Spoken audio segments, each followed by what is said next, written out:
لو تناهيتم إلى سر الحياة وصنعتم كائنا حيا نرى لم نزد إلا يقينا بالإله لم نزد إلا يقينا کس قسم کے خواب کی تعبیر معلوم کرنی چاہیے؟ مثلا ہمیں مختلف قسم کے خواب آتے ہیں جن میں کچھ بالکل بے معنی ہوتے ہیں.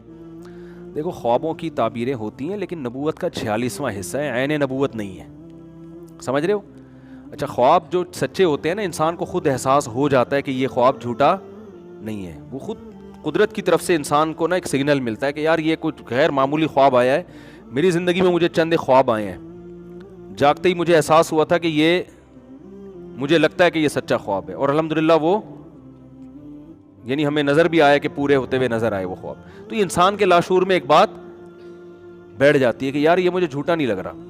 مجھے ایک صاحب کے بارے میں خواب آیا, ہمارے بہت قریبی رشتہ دار تھے, ان کو کوئی بیماری نہیں تھی, فٹ فاٹ تھے, مجھے خواب آیا کہ ان کا انتقال ہو گیا ہے. اب ویسے تو زندہ آدمی کے بارے میں لوگوں کو خواب آ رہا ہوتا ہے انتقال ہو گیا, لیکن اس کا انتقال ہو جاتا ہے خواب دیکھنے والے کا, وہ نہیں مرا ہوتا. اس سے بہت لوگ آپ کو ہمیں بھی آئے ہیں ایسے لوگوں کے بارے میں انتقال آیا 20 سال پہلے آیا تھا, اب تک وہ الحمدللہ زندہ ہیں, اور لگتا نہیں ہے کہ اگلے 20 سال تک بھی انتقال کا ان کا کوئی چانس ہے. بد دعائیں بھی سائڈوں سے ہو کے گزر رہی ہیں ان کے. تو ایسے خوابوں ہمیں پتہ ہے کہ یار ایسا ہی آ گیا, لیکن ایک ہمارے بہت ہی قریبی ریلیٹو تھے, ان کے بارے میں مجھے خواب آیا نا کہ ان کا انتقال ہو گیا, تو مجھے لاشعور میں احساس ہوا کہ یہ سچا خواب ہے. مجھے لگا کہ یار یہ, کیونکہ گھر میں ایک ان کا ایسا سما تھا, اور جیسے مجھے خواب آیا 2-4 دن کے بعد پتہ چلا ان کو کینسر ہو گیا, اور واقعی ان کا تھوڑے دنوں میں انتقال ہوا. تو وہ نا قدرت کی طرف سے خود سے ایک سگنل مل رہا ہوتا ہے کہ یہ, جیسے فرعون کو جو وہ مصر کے بادشاہ کو جو خواب آیا نا کہ 7 موٹی گائیں 7 دبلی گایوں کو کھا رہی ہیں, تو بادشاہ نے صبح دربار بلایا ہے کہ اس کی تعبیر بتاؤ. حالانکہ بادشاہ کو بھی روزانہ آتے ہوں گے نا خواب, کبھی دربار نہیں بلایا ہوگا اس نے. اس دن اس کا چھٹی حص نے کہا کہ یار یہ کچھ ہوا ہے.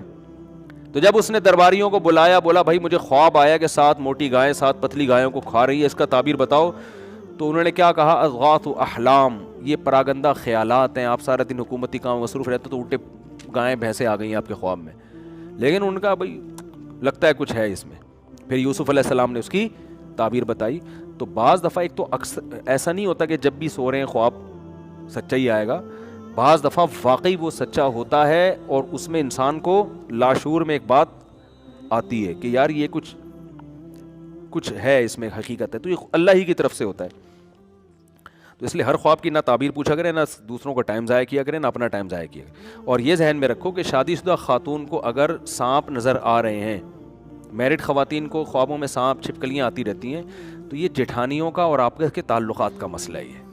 ساسوں کا, وہ ساس سانپ کی شکل میں کبھی اژدہے کی شکل میں آ رہی ہوتی ہے, یہ ہوتا ہے. تو اس کو آپ سیریس لینے کی کوشش نہ کریں, سمجھ میں. وہ کبھی بھی ایسا نہیں ہوگا کہ ساس پھول لے کے آ رہی ہے خواب میں, ایسا نہیں ہوتا, ایسے خواب نہیں آتے.